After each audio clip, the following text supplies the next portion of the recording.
Okay, today really I'll show the techniques and the maneuvers, skills related to the general physical examination of a patient. Really in general physical examination you have first of all to introduce yourself to the patient and take a permission from him that you are going to examine him generally, and to provide him with full privacy via the curtain when a curtain is held and surrounding the patient. This is very important because this scene or this talks with the patient will provide a fertile ground for you to examine him, and I'll show you how to introduce yourself and how to take a permission from the patient. السلام عليكم. شلونك؟ شلون صحتك اليوم؟ تسمح لنا نفحصك اليوم؟ فحص ايديك رجليك وجهك ان شاء الله. اوكي على راحتك. Okay, really, I have taken a permission from the patient, and we have to provide him with full privacy in reality during clinical training, and especially during time of examination. You have to introduce yourself, but because our volunteer, he knows me, I didn't introduce myself for him. And we have to put in our mind that the general examination, general physical examination, is conducted via two steps. First of all is the general look to the patient. Take a look at the patient as a whole, and put in your mind the following issues. First of all, the age group of the patient. How does the patient appear? This is one. Second one is the sex of the patient. Awareness of the patient, whether the patient is aware, conscious, or he is lethargic, obtunded, and so on, from alteration of level of consciousness. Then the cubitus of the patient, I mean the position of the patient in the bed, and then status of comfortability, whether the patient looks comfortable or ill looking, and then body build of the patient, whether he is thin, long, or the patient is obese.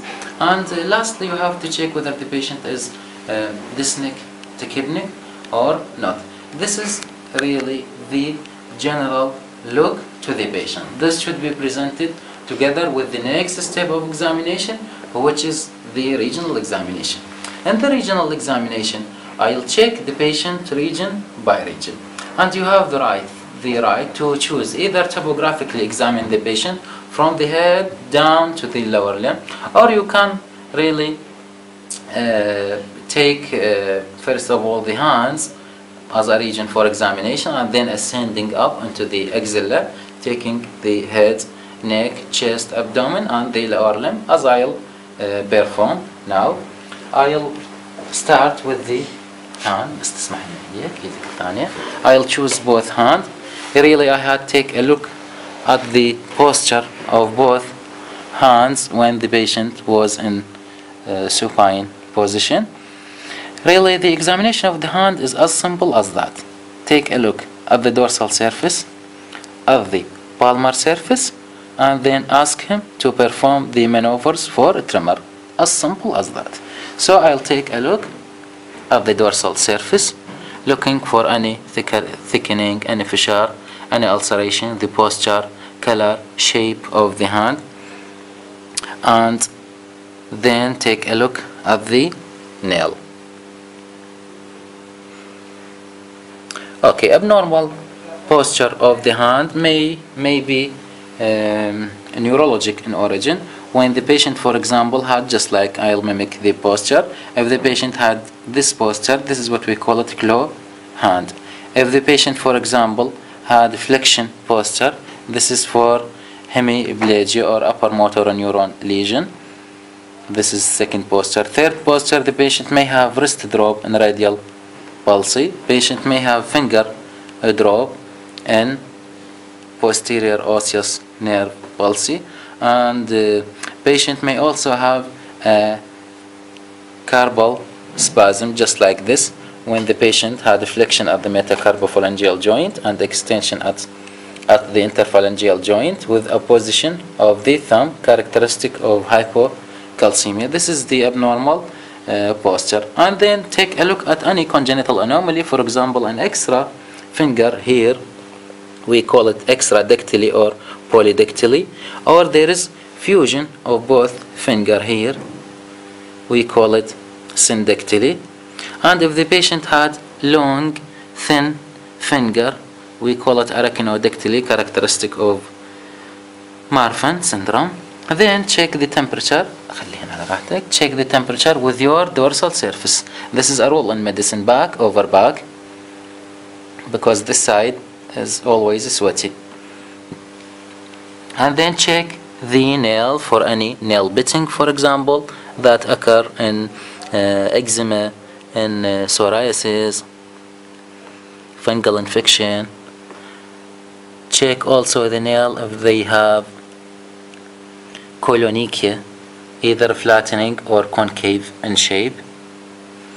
Color of the nail, whether they are white, we call it leuconychia, or the half moon lanula that may be red, or this is really the lanula. This is the half moon shape. Proximal part is the lanula. It may be red in congestive heart failure, it may be blue in Wilson disease, hemochromatosis, and so on from abnormality. And then check for the presence of clubbing. I'll ask the patient to perform this maneuver. بس خلينا أصابعك هيك. أيوة خليني يعني هيك. Okay, if we see here, there is a gap between the nails. This always should be present in normality. If it disappears, it indicates the presence of clubbing. The second maneuver that should be checked is to look across the radial side of the index finger. As we see here in the index finger, the middle phalanx had a depth more than the proximal phalanx and across the nail. This depth is more than this depth. This is the normal. If a patient had a depth here more than this and the ratio is more than 1, this is suggestive of clubbing, and this ratio is called phalangeal depth ratio. Depth here, any clubbing will be more than the depth here. Okay, this is the first one.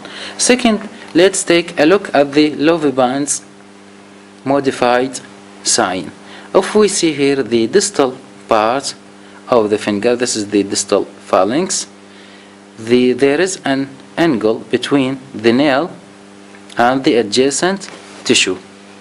This between this nail and adjacent tissue, this angle is about 160 in normality. In patient with the clubbing, due to thickening of this part, it will be straight here and the angle will be 180. This is one. The second angle is the Kerr's modified angle between the middle phalanx and the distal phalanx. Here the angle is straight, that's to say 180 degrees. In patient with the clubbing, due to thickening of this part, proliferation of this part, the angle will reduce to less than 180. It will become of about 160. This is what we call it Kerr's modified angle, and here we call it Loviband's modified angle. This is about the examination of the clubbing. These two tests, Shamroth's test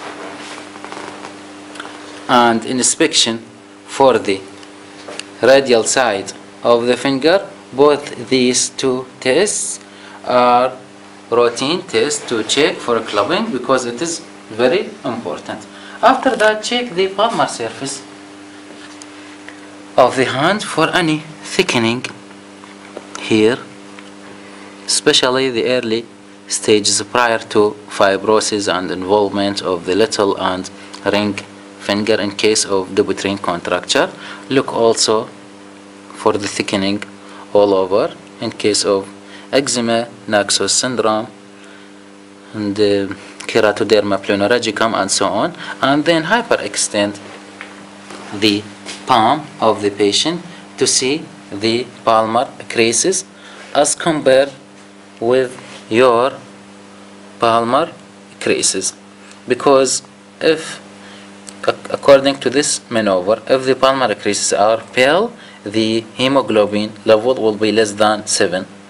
So it is as the same as me. And also look across the palmar creases, it may be black pigmented in case of Addison syndrome. Check also the other side. Don't forget to compare always with the contralateral side. And then after that, ask the patient to perform 2 maneuvers for tremor. First of all, I'll check for postural tremor, action tremor, and then for the asterixis or flapping tremor. حمارة تقدر تمد لنا ايديك هيجي وبتفصل لنا اصابعك تقدر تستريح هنا. Okay, this is the maneuver. Just wait for a few seconds and to see if there is any oscillation just like this. This indicates tremor. If this happens, this indicates tremor. It may be fine just like this. This fine, or just like this. It is coarse.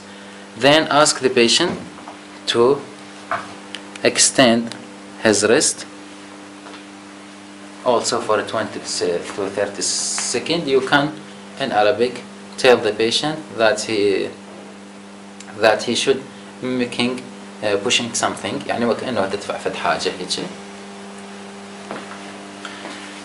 After 20 seconds to 30 seconds, if no apparent tremor, you can enhance it by this maneuver.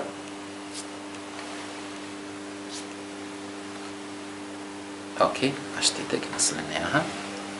after that, if there is no tremor and we had checked the palmar surface, dorsal surface and the nails, I'll check the radial pulse. Really, you have to take an idea about the rate, about the volume and rhythm, whether regular or not, and to check the contralateral radial artery for radio-radial inequality, and then the brachial artery slightly medial to the antecubital fossa using your thumb, and then check the contralateral one, and then check both brachial arteries for any inequality. After that, you have to check for the epitrochlear lymph node in the following manner. First of all, flex the forearm at the elbow joint to relax the joint here, and then slightly above the medial epicondyle here, and check the groove here. If any lymph node is enlarged, it will be palpable in this groove. Also check the contralateral one.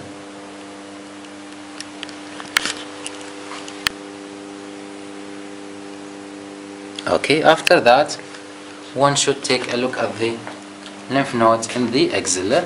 Really, the lymph node in the axilla, this is the anterior groove, this is the posterior groove, here is the lateral groove, and here deeply, very deeply, is the central groove. Really, the examination of the axilla just like this. I'll take the patient right arm, rest it on my right arm, and I'll examine with my left hand. Likewise, here I'll take the patient's left arm, resting over my left arm, and I'll check the lymph node by my right hand. After that, really, you have to check the external surface here, especially important because this is the site of insulin and heparin, and also here to check for any ecchymosis, for example, any lipodystrophy, lipohypertrophy, or lipohyperatrophy. In reality, during the clinical training, and during the clinical examination you may face or you may examine a woman. It's especially important here in our society because most our women are Muslims, so they are usually covered. Please, prior to uncovering this part of her hand, just be sure whether or not there is a cannula that is covered by clothes, because once you take off her clothes up, you may injure her, and it will be a very bad mistake for you during the time of examination.